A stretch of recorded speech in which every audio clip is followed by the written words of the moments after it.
Hi, everyone. Looks like we're live now.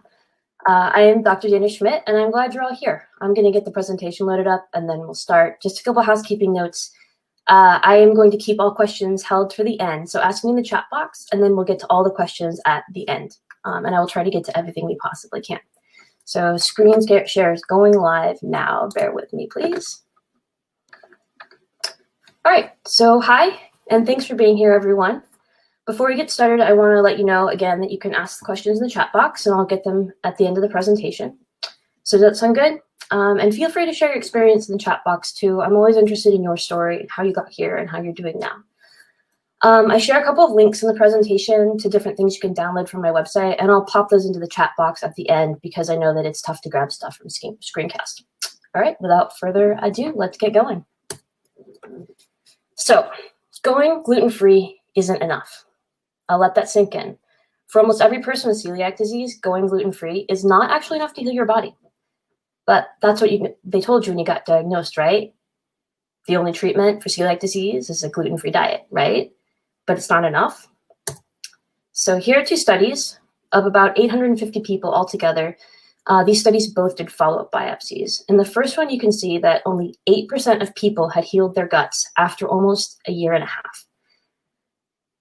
So that's 2 in 25. If you had a whole classroom of people with celiac, only 2 of them would actually get healthy after a year and a half of being gluten-free. This next one is a little better, but it's still not great. And this one, about a third of people had healed after 2 years.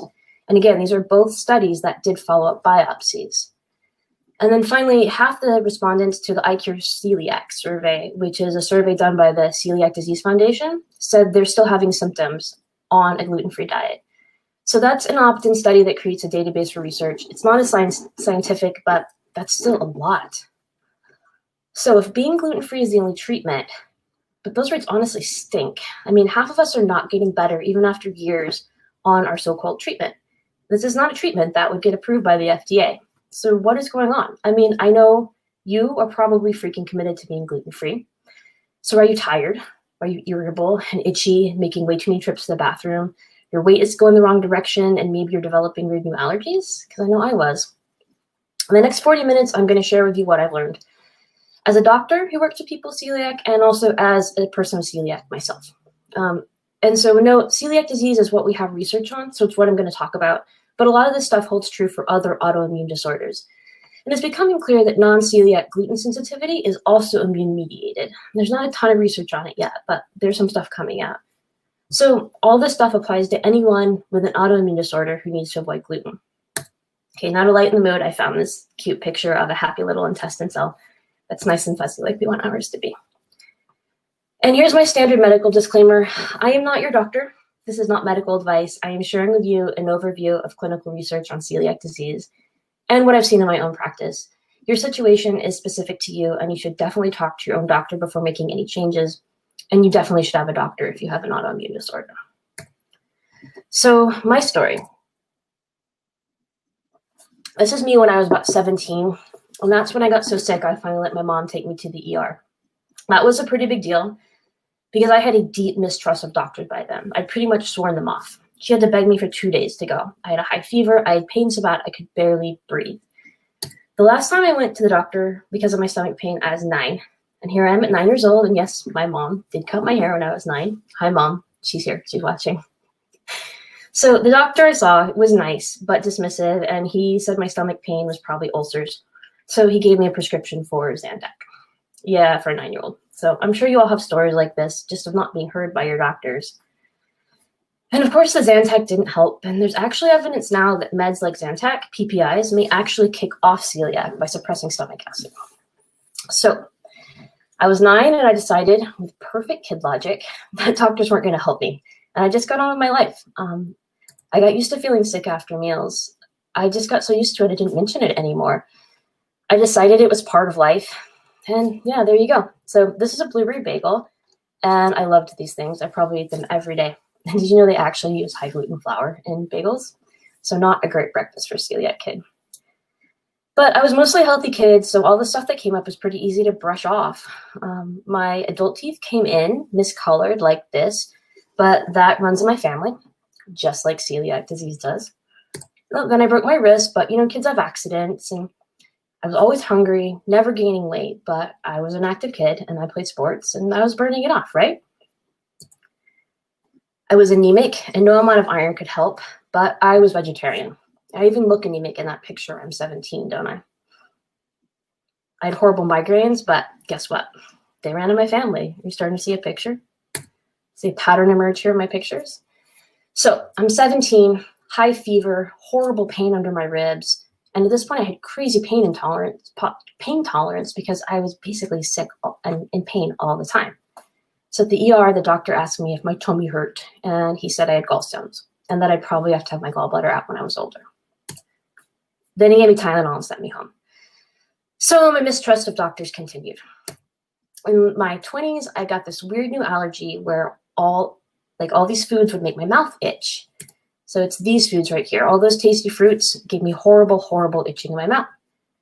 My seasonal allergies were totally out of control. My nose was raw from blowing it so much. I went to an allergist and they took a picture of my back because it was the worst reaction they'd ever seen. No one ever connected the dots. So I was in my 30s when I got diagnosed. By that time, I was so sick, I had forgotten what it felt like to not be sick. That probably sounds familiar to a lot of you, right? I mean, how long have you guys been sick? Oh, there's my hives, yeah. So now I live in Portland, Oregon. And for those of you who don't know me, I'm a naturopathic doctor based in beautiful Portland, Oregon, which is probably one of the world's best places to be gluten-free. We have dedicated bakeries, breweries, you name it. I had a gluten-free whiting cake. So I'm a doctor and I'm also a celiac. My practice is focused on helping women with autoimmune disorders, and I use functional testing, a whole life approach to heal the gut, balance out the body systems, and basically get people feeling great again. So how I got where I am, I grew up in Arkansas, and then I got the heck out of there for college. I went to Dartmouth College in New Hampshire, and this beautiful building is our library, and it is just as picture perfect on the inside. It was an amazing place to go to school. I really loved it there. Then I moved to San Francisco, where I worked on the tech side of FDA clinical drug trials. And I really love San Francisco. I actually took this train car right here to work down Market Street. I traveled all over the world for work. I had 100K flyer status on United. I filled up my passport. I went to Burning Man before it was cool. I went to trendy sushi bars. I mean, I felt so cool, but I was also really sick. So I had these horrible new allergies and hives, and the allergist I saw, he told me to not get allergy shots because I was too reactive. That was absolutely my celiac at work, but my allergist didn't even suggest I get tested. He didn't even think about my gut. So I worked on over 80 drug trials, and I started to get disillusioned. Conventional medicine was really good at some stuff, but really failing at chronic disease management. So this disillusionment and my own health eventually landed me in Portland at the National University of Natural Medicine, which is the oldest naturopathic medical school in North America. And it is in the middle of town, but it's very beautiful, lots of gardens. So now I live in Portland. I have a stereotypical Portland life. It's very uncool. I live in a yellow, gluten-free craftsman house. We have tons of houseplants. We have a veggie garden, and we have this very adorable and very crazy toddler in our lives now. So that's my story. But why are you here? I don't want you to feel sick. You don't want to be sick. I want you to feel awesome. I want you to be out there living your best life and giving back to everyone you meet. And I think that if you're here, you're ready to do that work to get there. So why do you feel bad even though you're gluten-free? Maybe you were told to do your best to avoid gluten or be mostly gluten-free, but I know because you're here, you figured out there's more to it than that. And the truth is, for most people, being even 100% gluten-free isn't enough to truly heal. So I'm going to run through the 5 most common reasons I see and then get into the solutions that you can start using today. Don't worry about taking notes. I will send them to you if you sign up at that link right there. And again, I can put that in the chat notes at the end so you can get the notes. And I was actually making updates today, so I'll have the notes ready for you guys tomorrow, so you can look for them in your inbox tomorrow. And the replay of this talk will be available here on the Nourish site for 6 months. So let's go. Reason number 1, the most common and usually the easiest to fix. You're still eating gluten. So first up, the hidden gluten. It's possible you haven't fully figured out where gluten can lurk, which is fine. It takes time. Nobody learns it in a day. It feels overwhelming, and you just have to do the best you can while you're learning. So I have a big picture of the California roll here because the pain of finding out that I couldn't have fake crab or that sushi vinegar can be malted. Like sushi, ugh. And then this butter-flavored syrup may contain traces of wheat. So I'll talk a little bit more about that labeling later. And it gets a shout out because we are both from Bentonville, Arkansas. But honestly, I don't really want you eating crap like that. Okay, and then the chocolate. This just always gets me, like chocolate. Why? Why? You know, or maybe you're still having tiny bites of gluten here and there. This used to be me. And then I would wonder why I would have like a tiny, tiny bite of birthday cake and then have hives for a week. Or I'd have like a tiny sip of my boyfriend's beer and then my stomach would be a mess. So, I mean, maybe you were told to do your best at avoiding gluten, and maybe sometimes when you can't avoid it, you do have a little bit, like you eat the cheese off pizza or something. And I hate to be the bearer of bad news, but that's not going to work. You just have to get fully on board. You just have to commit. So the most likely source of gluten, if you're still eating it, is that you're getting cross-contaminated. So this could be from eating out or at somebody else's house, or maybe in your own house if you have a shared kitchen. And just looking at this picture of the flour flying around makes me feel a little bit panicky. Anyone else? Also like a little bummed that somebody ruined a perfectly good cheese plate by putting crackers on it. So yeah, if you're still eating gluten, to be feeling truly great, you're going to have to make sure you're not eating gluten anymore. Number 2, also very common, especially early on in your diagnosis, is that you're reacting to a gluten-free food. So here's a tiny soapbox before we get going. My celiac is not your celiac. This goes for any autoimmune disorder, which, like I said, we're discovering it also includes the non-celiac gluten sensitivity. Because antibodies vary in shape and where they attach to the really big gluten molecule, to your anatomy, to other foods. It's just really hard to say what symptoms people will have. So this graphic, you've probably seen it. It's from the Gluten-Free Dude. And he did a very unscientific survey of people's symptoms and came up with this. And I mean, yeah, wow. Do you have a lot of these? I think I have 13 or 15 or something like that. All right, so here's a little science lesson. Gluten, we talk about it like it's just one contained thing, but it's not. It's this tangle of hundreds of proteins. Most of them are gliadin proteins and glutenin proteins, but they all mix together in this sort of spaghetti and meatball mess. So each of us have antibodies that recognize a slightly different part of this tangle, but we're all creating antibodies to gluten, even if they attach at slightly different parts. So we all have our own inborn sets of antibodies, and some people luck out and don't make any antibodies to gluten. And that's how we can rule out celiac disease with a genetic test.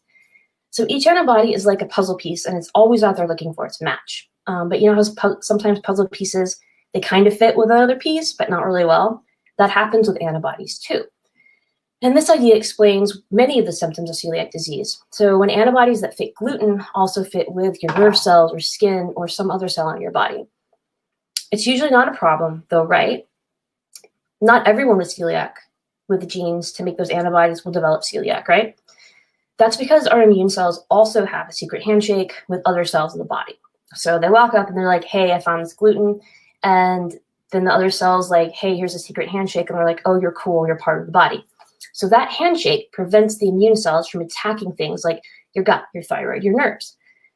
The autoimmune part starts when our immune cells that run into these gluten antibodies lose their ability to perform and recognize the secret handshake. That's when they start attacking our own body. So cross reactions. The whole topic of cross reactions is a little controversial, but the truth is that some people can get gluten-like reactions from other foods. Emphasis here on some. The idea is that the antibodies to gluten also recognize other foods, that sort of imperfect puzzle piece I was talking about. The official foods that were found to be cross-reactive, that can be cross-reactive, are coffee, dairy, yeast, corn, millet, and rice. And just beyond cross-reactivity, dairy is a big one I see. When people remove dairy, when they're struggling and they remove dairy, they often improve really quickly. And also to tag on here is that a non-trivial number of celiacs can't tolerate oats. I'm in this boat as well. I feel you. It's hard. And the research is conflicting about the protein in oats, which is avenin, not gluten. It's a different protein, about if it causes celiac damage. Some studies are saying yes, some studies are saying no, but it's clear that they do cause symptoms for about 5 to 10% of people. And Australia has said that oats can't be included in a gluten-free diet. So make what you want to of that. So the other sort of bucket here is food intolerances. food intolerances are really common when people are first diagnosed with celiac. So these are not allergies. They're mediated by IgG antibodies, and they cause sort of vague, variable symptoms like brain fog, achiness, fatigue, and they often don't show up for a couple days. Definitely not allergies. Those are mediated by IgG, and those cause an immediate reaction, with anaphylaxis being the most severe and life-threatening, obviously. But you don't need an EpiPen for food intolerances. So do you remember the game Red Rover where you have to hold tight and someone else tries to break through your arms? Yeah, so your intestines are constantly playing a tiny game of Red Rover. They're trying not to let anything through. But gluten comes in and breaks through and then lets all this other stuff through. So the big guy here in the red is gluten busting through your intestines. Here's a little more scientific picture. So what gluten does is actually cause tiny gaps to open between the cells in your gut. So these openings and then tiny tears that can come from celiac damage from actually the cells being attacked by your immune system, they allow stuff in the gut, like food, to drift into your bloodstream, and then your immune system sees it, decides it's an invader, and starts to attack it. So then the antibodies to this food hang around and can cause immune reactions that can be similar to celiac but aren't celiac and are not causing any celiac damage. It's a separate thing. All right, reason number 3. Your gut still hasn't healed. It's also pretty common. What were those numbers again? Right? 8% hadn't healed after, 8% had healed, 92% had not healed after 16 months. Like 35% after 2 years. I mean, in 2 years you can have a college degree, but you can't heal your gut, apparently. And that's because avoiding gluten will stop the damage, but it doesn't heal your gut. So that's up to your body, but your body may be totally worn out by the time you get diagnosed and get off of gluten. Maybe you're stressed out. Being gluten-free is stressful. We live in stressful times anyway. You have to be constantly on guard when you're eating a gluten-free diet. It's like gluten has become the saber-toothed tiger in our lives. But it's not a tiger. It's just muffins from your neighbor or a gluten-friendly menu or something like that. And the way that our bodies work is that in caveman times, the tiger threat would pass quickly and you could go back to your life. But now we're constantly on guard. And we're stuck in this, so many of us are stuck in this fight, flight, or freeze state. And I think a lot of us are stuck in the freeze state right now. This chronic stress not only inhibits your body to heal, but also your body's ability to fight off other bugs like bacteria, viruses. It's why you often get sick after a stressful event, because your immune system has been letting its guard down to deal with other more important things. It's also very possible that you're malnourished. Most people, when they're diagnosed with celiac, are really deficient in a number of vitamins and minerals. The damaged gut that you get from celiac disease stops you from absorbing nutrients and vitamins. A lot of vitamins are absorbed in the small intestine. People also have difficulty, if they have diarrhea, just getting enough nutrients in, getting enough protein. And you need protein, vitamins, and minerals in order to heal. So it's easy to get stuck in the cycle here where a damaged gut doesn't absorb what you need to heal, so it winds up staying damaged. Last reason, you're not eating real food. So processed foods are devoid of nutrition. You've probably heard that it's better to get your vitamins from food, right? But cereal does not count, even if it says it's a good source of vitamin D. The deal with junk food is that everything we eat gets broken down by enzymes. And these evolved based on what we ate for tens of thousands of years. So we literally don't have enzymes for things like xanthan gum or hydrogenated soybean oil. Our body doesn't know what to do with some of these things we put in it. A lot of the junk gets treated like toxins and sent to the liver, and you need your liver functioning to do other things and to get your body to heal. So then fat, salts, and sugar can contribute to generalized inflammation, which goes back to that stressful situation, hurts your ability to heal. And maybe the worst is that junk food takes the place of real food in your diet. A beautiful salad like this is going to be more satisfying than chips or cereal in the end. Reason number 4, your problems are being caused by another condition. So gluten definitely causes some of your problems, but it probably doesn't cause all of them. When you get the flu, it's the flu causing your problems, right? And when you have one autoimmune disease, you're more likely to develop another one. It's common enough that it's worth looking into if you're being really good about your diet and you're still having issues and still struggling. Sometimes the stress and malnutrition that you go through before you get your diagnosis can trigger another condition. You get stuck in that fight, flight, or flee stage, and heal your gut is not on the list of fight, flight, or flee, you know? Number 5, and the most frustrating one, I think, for most people, is that you just haven't been at it long enough. It takes time. So, as you're seeing, most people don't heal very quickly. Even when you're doing all the right things, it takes time. Usually I tell people about a month for every year you've been sick. And then also, this one's a little counterintuitive, but it's real. So when you're so sick for so long, you tune out from how your body feels. And then as you get better, sometimes you begin feeling worse because you're feeling your body again. Your symptoms are getting better objectively, but you're feeling worse. It's basically because your brain starts paying attention to your body. Does that make sense? If you have questions about that, put them in the chat box and I will answer them at the end. All right, the wake up moment. What was your wake up moment? Put it in the chat box. When did you know that something was really wrong? I like knowing what got people started on this path. So type away and I will tell you mine. I had just started med school and I'd been off gluten for about 6 months. I was doing better, but not great, but definitely way less miserable. This is what shocked me into action. Remember I said my teeth had come in with those white spots that celiac kids get? I was sitting in the parking lot, checking myself out in the mirror, and it actually looked a lot like this photo, if you picture a parking lot instead of beautiful trees. And the sun was streaming into my car, and I saw that my teeth were becoming transparent. I could see through the very edges of my teeth. Like, I could see through my teeth, and then I had this vision of my bones becoming see-through, and it really, really scared me. And that was when I decided I needed to get serious and dig deeper and figure out how to actually heal my body. All right, so we've been through my 5 most common reasons. Did you recognize your issue there? So I'm about to give you the toolbox on what you can do to start getting better now. Do you want the notes now? Here's the link. Here we go. So commit to being 100% gluten-free and make sure you're finding the hidden gluten, which if only it were as easy to find as a raccoon. I don't want to stress you out about this, but it's temporary and you do have to get a little bit paranoid temporarily. Read the labels on every single thing you eat. If you can't find a label, don't eat it. Get rid of anything with hidden gluten in your house. If you need help with this, you can grab my guide that's at that link that gives you a good solid list of where gluten hides, what it's called, different products you might want to look at.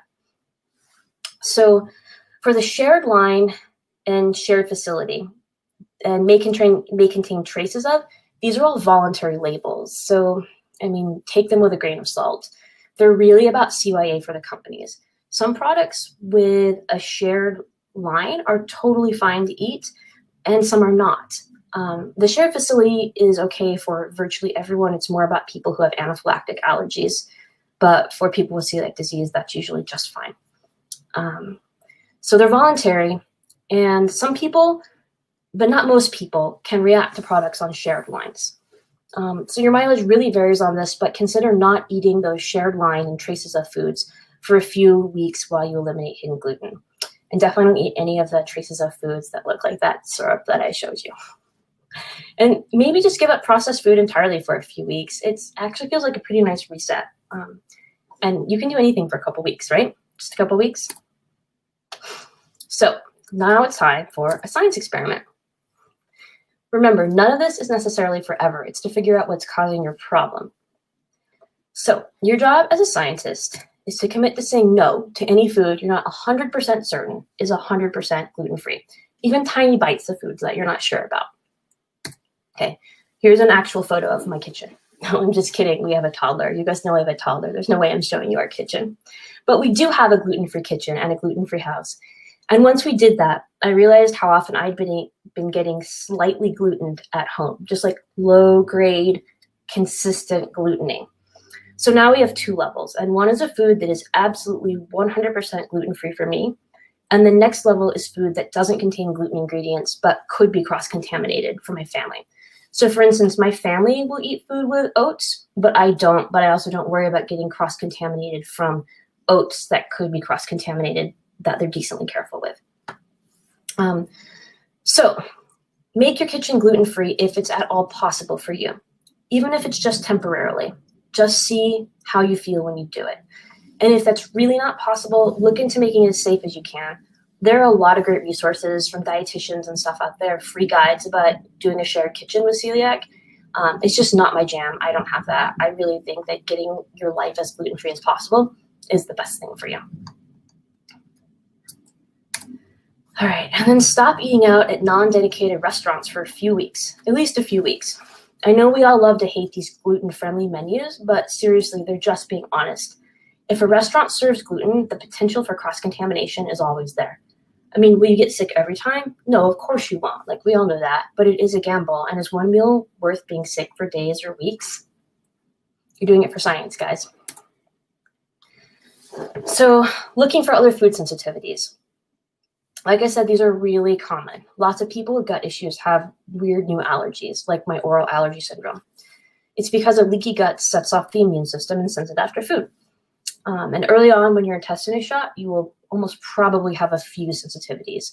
The best way to track them down is with a diet and symptom diary. There's apps that do this. You can write it down on a piece of paper, what you eat, what symptoms you're having. You can take a picture of your food, whatever works for you. The point is just to start tying your symptoms to what you ate. And once you have suspects, then you eliminate those foods for 6 weeks and reintroduce them carefully one at a time. You can also consider doing an IgG food sensitivity panel. These are also kind of controversial. The science is all over the place with them. They have to be taken with a grain of salt for sure, but in my experience, they can help find odd foods that may be causing problems. And they can be helpful when it's not practical to do a full elimination diet, or for kids who might struggle with a more full elimination diet. But do keep in mind, the test still needs to be followed up with a focused elimination diet. So here are just a couple common sensitivities for you to think about when you're working through your diet and symptom diary. Lactose intolerance. Almost everyone is lactose intolerant at diagnosis because lactase, the enzyme that breaks down lactose, it's in the nice fluffy villi in the small intestine, which are the ones that celiac just hammers down. So your enzymes go away as well. But beyond that, like I said, dairy is a problem for a lot of people with celiac disease, and I see a lot of people improving pretty quickly when they take that one out. Then grains, eggs, and sugar, and sometimes fruits are common triggers for people as well. All right, so here's a happy gut. This is our goal. And what are your stressors? Social media, politics, isolation, crazy weather. There's a lot of collective stress right now, and some of it you can control and some of it you just can't. So figure out what you can do and focus on that. Maybe it's put down your phone or log off social media or stop reading the news right before bed. Other stuff that you can't control, you have to let go. This is hard, I get it, but you can do a small thing towards the big thing.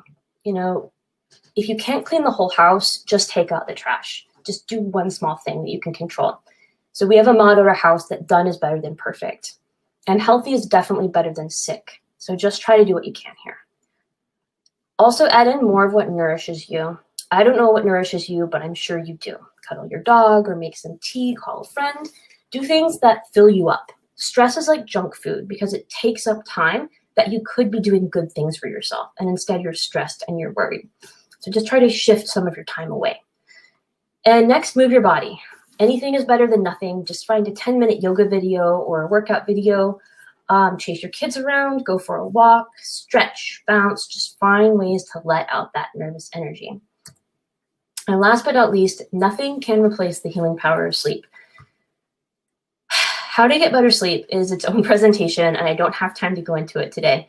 But figure out how to make sleep a priority. You literally cannot heal if you're not getting sufficient sleep, which is at least 7 hours a night and probably more like 9 if you're really trying to get that deep healing sleep. So number 3, you've got to heal your gut. To kickstart your healing, you need to probably address those nutrients that celiacs are often deficient in. So a good high quality multivitamin, not like the Walgreens brand, something good and like doctor level multivitamin, and nutrient dense food. And when you're looking for a multivitamin, you want to make sure it's a broad spectrum, it has way more than the RDA because you don't absorb everything from the vitamin, and that you're also looking for trace minerals in there as well. These trace minerals will help the processes to restore all of the minerals in your body.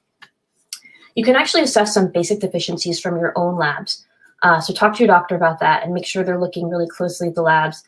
and ask if anything is out of range at all, or if it's even close to being out of range. You might want to take a look at it. And finally, if you're struggling with anemia or fatigue, you might want to think about being evaluated for the MTHFR mutation. This is pretty common in the population in general, and it's more common in people with celiac disease, and it can lead to B vitamin anemia. So you can have anemia from a number of things, but the most common are from iron and from B vitamins. And once you get your iron anemia corrected, if your B vitamin anemia is persisting, you might want to check out being tested for this gene. All right, finally, eat real food, not processed gluten-free stuff. Cupcakes are always bad for you, even the vegan gluten-free ones. Use supplements to support your healing. There's good research on collagen, L-glutamine, A, D, zinc, and probiotics for gut healing. So those are ones that I often recommend to people. Cut out grains, dairy, and sugar. That will really jumpstart your healing. Most people do really well on a paleo-type diet or an autoimmune protocol diet, just depending. So those are ones that I think are worth looking into as well. And again, before you start anything big, do talk to your doctor. Another one to talk to your doctor about is rest in your gut. So short fast, intermittent fast, or even a little bit longer can do great things for inflammatory markers. And it also helps your body divert energy from digestion to healing your gut. So instead of your gut having to work all day long to digest food, you can give it some rest, and it can put that energy that it would have used digesting food into healing itself. That's the idea. Number 4, rule out another condition, because maybe something else is actually causing your problems. Gluten causes a lot of problems, but not all of them. So you definitely need to work with your doctor here. Only a doctor can truly work you up for these things. And I don't mean Dr. Google, I mean your doctor. Everyone with celiac should get checked out at least once for thyroid antibodies. It's common enough that it's worth getting the test done at least once. If you don't have insurance, there's a number of labs that will do direct-to-consumer labs that are pretty reasonable, and you can find those with an online search. Finally, 5, you just need to stick with it. Healing takes time. It's not a linear process. We have stops and starts. When you get the flu, it takes time to heal. When you cut yourself, it takes time to heal. Like, you just need to give yourself time and give yourself grace to heal, and give yourself grace with the setbacks. And like we were talking about, sometimes as you get more in touch with your body, you notice how bad you feel. So even if your symptoms have gotten better, you feel worse because now you're noticing them. In this case, it can be helpful to give your symptoms like a weekly rating. Every week, rate how you felt that week, a 7 out of a 10. Or count something tangible that's important to you, however your symptoms show up. I used to have really horrible night sweats, so maybe I could have counted how many hours my night sweats kept me awake through the week. That helps give you an objective thing to track, and that can be encouraging because sometimes it feels like you're not making progress, but you really are. But just know, if you cover your bases, which you now have all the tools for, and you stick with it, you will get better. Tell yourself a positive story about how you're doing the work to heal and that you will get there. So, where to go from here? My toolbox is your toolbox now. I know that there was a lot to take in, but I know that you can implement these changes. And I know that if you do, you will see an improvement. Again, get the notes so that you have all this stuff in your toolbox, ready to go. I'll send them out to you tomorrow. How do you put this all together and move forward? So you don't need to do everything at once, right? Done is better than perfect. Do the easiest stuff first. Prioritize the most impactful stuff. Like, do what you can. Pick one thing that you can do and just work on it. 1 week, every 2 weeks, do something else. Do your best. And loop in your doctor. Your doctor should be on your team. If your doctor isn't supportive and isn't on your team, find a new one. Like, don't be that 9-year-old kid who just gives up on all doctors. You deserve someone who will listen to you and trust you and will be on your team to help you through all of this, through the ups and the downs. And there's a lovely doctor listening intently. So, speaking of that kid, here I am with my homemade haircut. It was hard work figuring out everything that I needed to do. I sort of did it alone, and I wish I didn't have to. It was hard work recovering from decades of undiagnosed celiac disease. A lot of trial and error, but bit by bit, I healed. And I watched things that I thought of as my own personal idiosyncrasies just disappear, like my canker sores and my knee pain. those were actually celiac symptoms, but I'd had them my whole life and I just didn't know. I often wish that I had somebody to show me the ropes, but it got me to where I am now, working to help people with celiac and autoimmune diseases get healthy. So I went from being a kid who didn't trust doctors to being a doctor myself. And now I get to help people leap over the obstacles that I ran up against and hit my head on. So I've shared the things that worked for me and that work for most of my patients. And I hope that you can use them to get back to feeling awesome, because you deserve it. And I know it's possible for you. If I was sick for 30 years and I have gotten myself back to health, I know that you can do it as well. So take the first step. Every journey begins with one step. Making a gluten-free home is a great place to start. Doing this really helped me take down the stress at home, and it also stopped me from getting that low-grade glutening all the time. I don't have to read labels anymore. I don't get gluten at home. I mean, I can't stress how important that is, just feeling relaxed and feeling like my home is my sanctuary. Remember I said you should spend time on what nourishes you? I think most of us are home a lot right now, and your home should be a place that nourishes you. This is a 5-day challenge that can make your home a relaxed place where you can heal, and I will send you an email, 1 email a day for 5 days with a room-by-room challenge to go through and do it. It's totally free, and if you're looking for someplace to start, this is a great one. If you're looking for a little bit more support, I moderate an online community called Vibrantly Gluten-Free. I think most of us could use more community right now, especially with people who support us and who really get it. It's not always easy to find people who understand what it's like. So I created this group to pull us together. It's a place for people who are gluten-free and working on their health, ready to move forward with their health. We do a monthly live meeting where we cover a new topic every month with specific things that you can implement, and you can stop taking your questions. Bring your questions here, and you can stop taking them to Facebook and Google and get real answers. So if you're watching this presentation, your first month is free with the code NOURISH, and then it's $39 a month after that. Our new group will start on October 15th, but there's early bird materials if you log on now. There's the link, and I can pop that into the comments box as well, and everything's in my FAQ link on my booth as well if you're interested. All right, so that's it. Thank you so much for being here and for your attention. I hope that I gave you some information that can help you. I hope that I taught you something today. It was fun to run through all of this with you, virtual friends.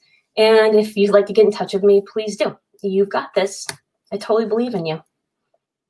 All right, and now I will get to the chat box.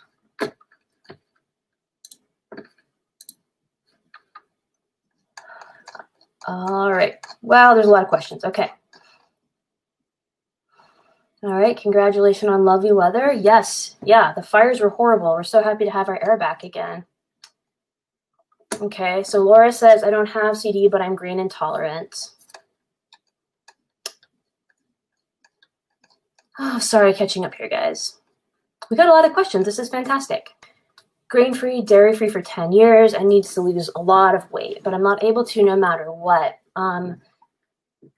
Lost 75 pounds several years ago, but didn't lose any size. It can be a number of things for weight loss. I can't give any medical advice right here, but hormones sometimes for women is one of the first things that pops in my mind if you're having difficulty with weight loss.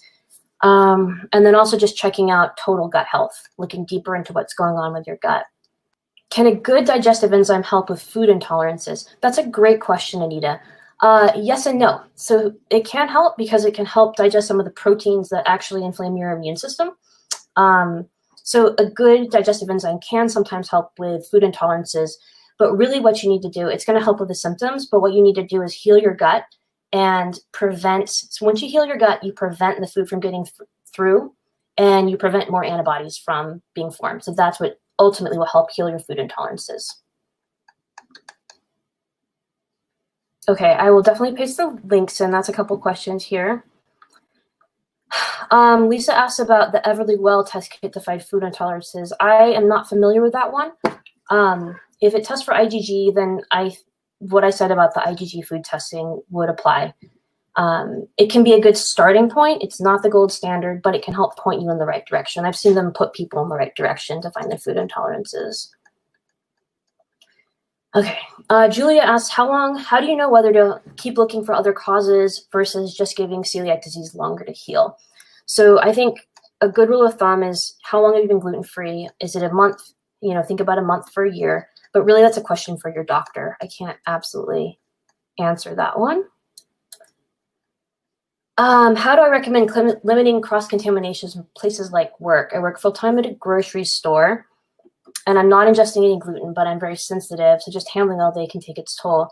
Yeah, Ellie, that's a tough question. Is it possible for you to wear gloves and wash your hands more? Or if you have a diagnosis, you qualify if you have a official diagnosis from your doctor. You qualify for Americans with Disabilities Act, and you can take that to your supervisor and ask to be reassigned and maybe not have to handle the gluten-containing stuff anymore. So that might be something to look into. Phil asks about symptoms of celiac disease. I didn't list symptoms of celiac disease, but there is a graphic with from the Gluten-Free dude. So type in Gluten-Free dude celiac symptoms, and he has a nice graphic about that I included in the presentation. I will send the links here in just a second. Okay, Brittany says, I went gluten-free before I was tested for celiac. What can I do to find out if I had it? So you have been tested for celiac or you haven't been tested for celiac, Brittany? Technically, to be tested for celiac, you need to be consuming gluten. I have a handout on my site called The Lowdown on Testing for Celiac Disease. You can look at that. I lay everything out there, and I talk about the risks and benefits of doing a biopsy if you've already gone off gluten. It just depends on if you need a diagnosis. Some people decide that they don't need an official diagnosis, and they're happy with the blood work and that they're feeling better with a gluten-free diet.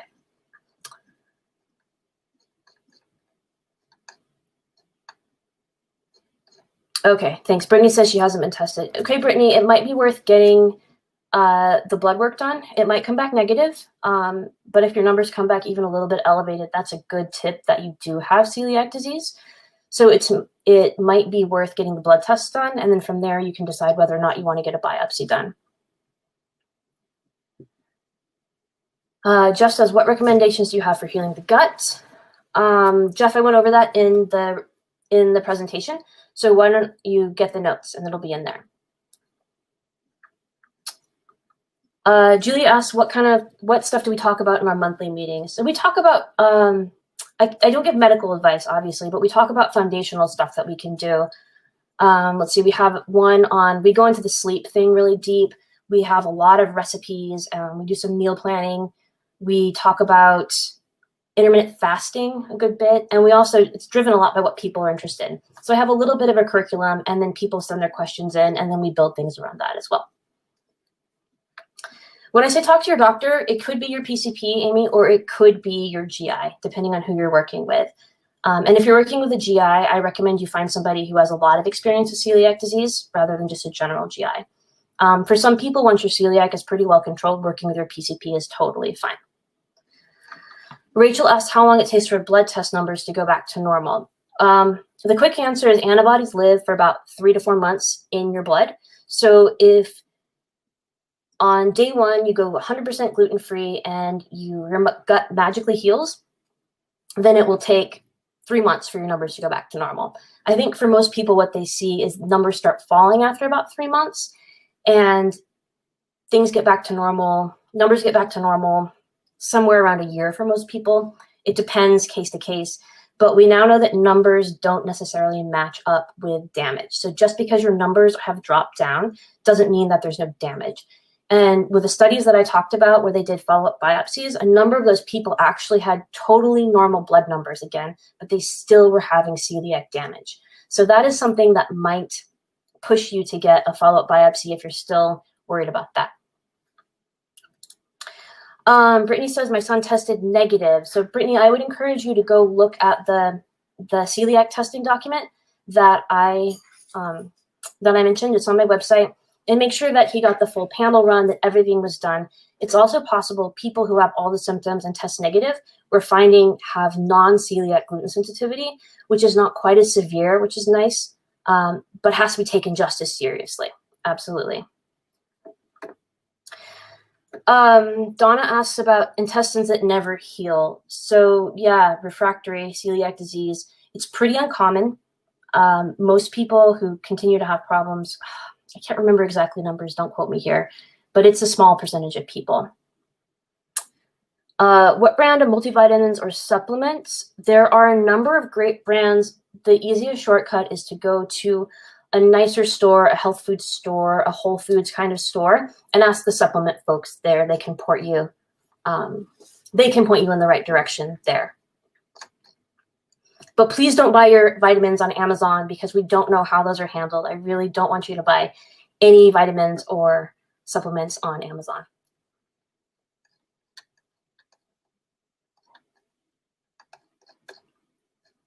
Right, any other questions?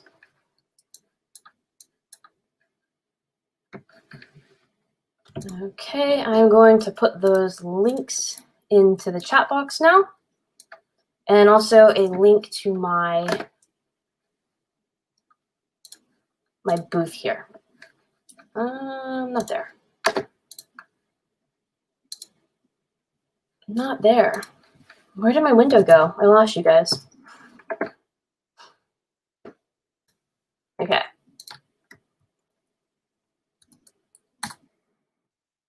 Oh, that did not look very good at all. I think you can figure it out if you copy and paste. But those are all the links that I talked about. Melissa, I'm not sure what you are asking about with the NT test. Susan, for refractory celiac, you're looking at somebody who still is having symptoms, and you look at a follow-up biopsy. Gabriel, I said sleep affects healing, that if you're not getting enough sleep, that healing actually happens while you're asleep, and especially neurological healing happens while you're asleep. The lymphatic system in the brain is only activated during sleep. So sleep is at the root of healing. Derek asks if having new symptoms when you're cross-contaminated is normal. Yeah, Derek, it is. Your symptoms can absolutely change, especially if you're really good at keeping your diet clean. That's pretty normal to see symptoms change.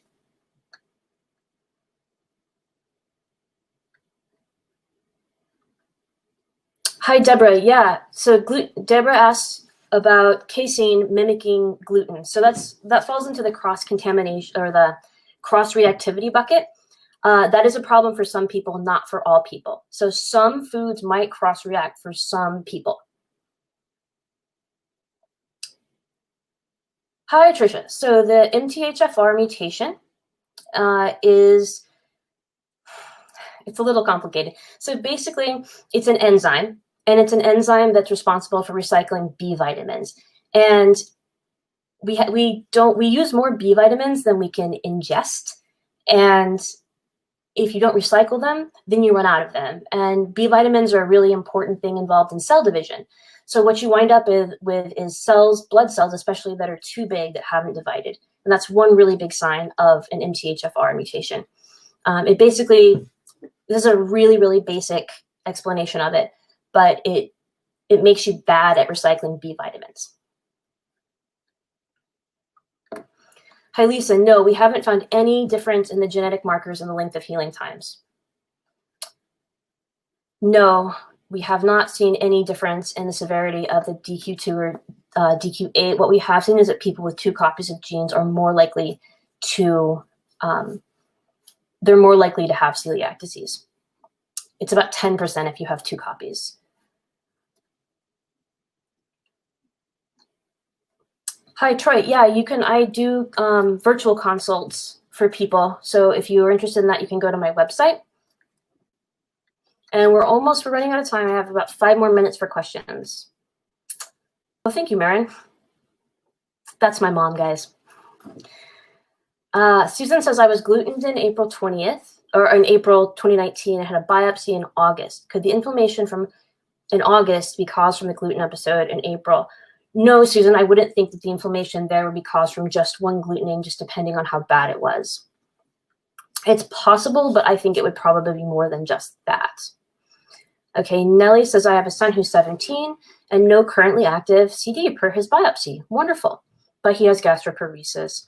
What helps improve gastroparesis, or what do you suggest for getting enough fruit and veggies? Look into histamine intolerance. I see a lot of histamine intolerance and gastroparesis together. So that might be worth checking out. Unfortunately, it means a little bit more limited diet, but there's things that you can do to control histamine intolerance as well, some supplements and histamine blockers.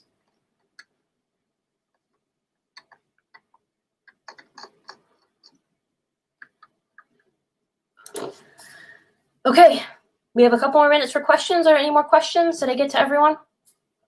And if I have some slots available tomorrow to chat, do some video chats on my booth, so you can go to my booth and sign up for those as well if anything strikes you. And like I said, the notes will be getting emailed out to everyone tomorrow as well. Okay, if there's no more questions, I will let you guys all go. Thanks so much for coming and asking great questions and being here for my presentation. It was really fun. All right, have a great expo, guys. Bye.